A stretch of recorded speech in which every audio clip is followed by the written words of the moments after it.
অ পিতি তই যে কালি হেৰি বাক্য ৰচনা যে কৰিবলৈ দিছিলে তাৰপিছত আৰু যে ফকা ৰচনা লিখিবলৈ দিছিলে লিখিলে না লিখা হা আকৌ পৰীক্ষাত আহিবলৈ বুলি কৈছে নহয় বাইদেউহঁতে কি কৰি আছে পাকঘৰটোত সোমাই লৈ পিনি মই পৰখিদিনাখনে মুখস্থ কৰি থৈছো তই কৰিলি নাই মই কৰি মেলি এইবোৰ আজৰি জানো নে মোৰ এইটো এবাৰ যদি ব্ৰেইনটোত সোমাই যায় আকৌ ওলাই নাজানো যিমান তোৰ ব্ৰেইনটো ফুটাই থাকিলেও ওলাই যায় মায়ে জানো নাই আগতে নহয় মই পঢ়িব নোৱাৰো কাৰণে মাথাটো এই নি পিনি মোৰ একদম ৱালখনত কেতিয়াবা যুজাই দিয়ে কেতিয়াবা এই টেবুলখনত যুজাই দিয়ে এতিয়া পঢ়িছে নাই সেই তেতিয়াবা মোৰ মাথাটো ষ্ট্ৰং হৈ গ'ল গম পাইছনে মই আকৌ তোক সুধিবলৈ আহিলোঁ তই কৰিলি মই আকৌ পাহৰি থাকিলোঁ বাক্য ৰচনাকেইটা কি আছিলে তই কৈ দেচোন এবাৰ তই ৰচোন অকণমান দেৰিকৈহে তই কামখিনি কৰিবি মোক কৈলো নাই মই তোক পাকঘৰলৈকে গুচি আহিলোঁ মায়ে ক'লে আকৌ তই বোলে পাকঘৰতে আছ বোলে তই কি আজি ভাত নাখাৱ নি মেগী খাৱ হয় তই যদি মেগী কথা শুনিলি খুকুৰণি তই আকৌ মেগী বুলি ক'লে পাগল নহয়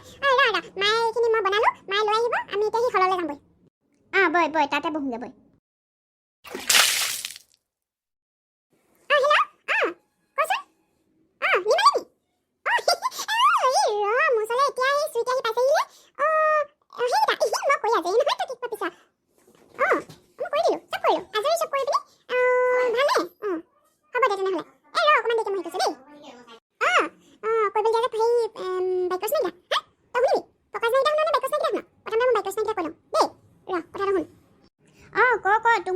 সেইটো কাৰণেহে মই ইমান দেৰি অথনিৰ পৰা ৰৈ আছোঁহি আকৌ কথাটো তই কবি বুলি মোক মনত পেলাই দে না মই আকৌ লিখিবগৈ লাগিব নহয় তেতিয়াহে মই পাৰিম আকৌ সেইকেইটা চাবলৈ যে কৰিবলৈ কৈছিলে যে বাক্য ৰচনাকেইটা মই তেনেহ'লে কৈ আছোঁ তই শুন দেই সেইকেইটা কথা মুখস্থ কৰিবি দেই মই কৈ আছোঁ শুন নপতা ফুকন আতুম টোকাৰী আকাশত চাং পতা আলাখৰ লাডু বিনা মেঘে বজ্ৰপাত সেইকেইটা হ'ল বাক্য ৰচনা আৰু ফকা ৰচনাকেইটা কওঁ যি মূলা বাহে তাৰ দুপাততে চিন ডলাৰ বগৰী আৰু কি আছিলে সেইটো মই মনত পৰিব দেই হ'ব দে তই সেই ক'ব নালাগে অকল মোক বাক্য ৰচনাকেইটা ক'লে হ'ল তই ফকা যোজনাকেইটা পিছত কবি মোক এতিয়া বাক্য ৰচনাকেইটাকে ক তই কেনেকৈ লিখিছ সেইটোকে কচোন বাক্য ৰচনাকেইটা মই একো নাজানো নহয় মই কেনেকৈ লিখিম এতিয়া মই মাক সুধিবগৈ ক'ব মায়ে আকৌ মোক ক'ব আই মোৰটোত যে সঁচাকৈ একো নাই দেই তই সঁচাকৈ এইটো মূৰ্খ বুলি যে কয় তই একচুৱেলি মূৰ্খ মানে কি জানো নাই মূৰ্খ বুলি ক'লে মায়ে কয় যে তই আধাটোহে তই মানে জান আধাটো নাজানো সেই কথাটো কয় আৰু মূৰ্খ মানে মই একোকে নাজানো গম পাইছনে মই সেইটো কাৰণে মাক ক'বও নাই তই কৈ দেহোঁ মই ফটককৈ লিখি ল'ম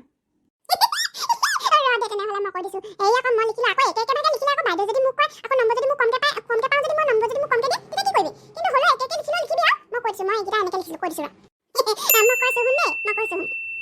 মই এনেকৈ লিখিলোঁ সেয়া মই এতিয়া কৈ দিলে আকৌ তই একে নিলিখিবি আকৌ অকণমান বদলাই লিখিবি আৰু হ'লেও মই কৈছোঁ শুন দেই বাক্য ৰচনাখিনি আকৌ নপতা ফুকন ডাঙৰীয়াই আতুম টোকাৰীকৈ আকাশত চাং পাতি আলাখৰ লাডু খাই থাকোঁতে বিনা মেঘে বজ্ৰপাত পৰি মৰি থাকিল মই এনেকৈ লিখিলোঁ আৰু তই কেনেকৈ লিখ নাজানো কিন্তু যদি মোৰ নিচিনাকৈ লিখ মই যদি কেনেবাকৈ নম্বৰ কম পাওঁ কিন্তু তোক আকৌ পিছত মই চাবি কিন্তু কৈ দিছোঁ তই মোক কিন্তু এপেকেট মেগী নহয় দুপেকেট মেগী দিবই লাগিব আৰু তাত লগতে চকলেট এটা আৰু গম পালি নে মই এনেকৈ লিখিলোঁ তই হ'ব দে মোৰ নিচিনাকৈ লিখিবি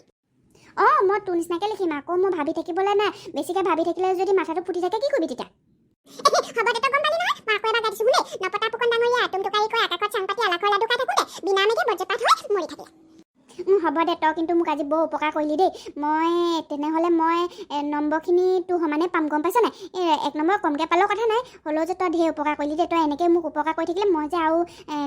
বহুত এনেকৈ গৈ থাকিম আৰু বহুত নম্বৰ পাই যাম আৰু এনেকৈ গৈ থাকিম আৰু গম পাইছনে হ'ব দে যেন তেনে খালি মাৰ পৰা গালিকেইটা নুশুনিলে হ'ল আৰু গম পাইছনে নহ'লে আকৌ মায়ে আকৌ যদি মই আলুগুটি পাই আহোঁ তেতিয়া আকৌ ক'ব নহয় তই আলু সোপাহে লৈ আহিলি ঘৰত এতিয়া আলুৰ দিনত আলু আছে আলু সোপাহে লৈ আহিলি সেইবুলি ক'ব নহয় সেইটো কাৰণে হ'ব দে তই যে বৰ মোক উপকাৰ কৰিলি হ'ব দে তই ওলাগে যা মই যাওঁগে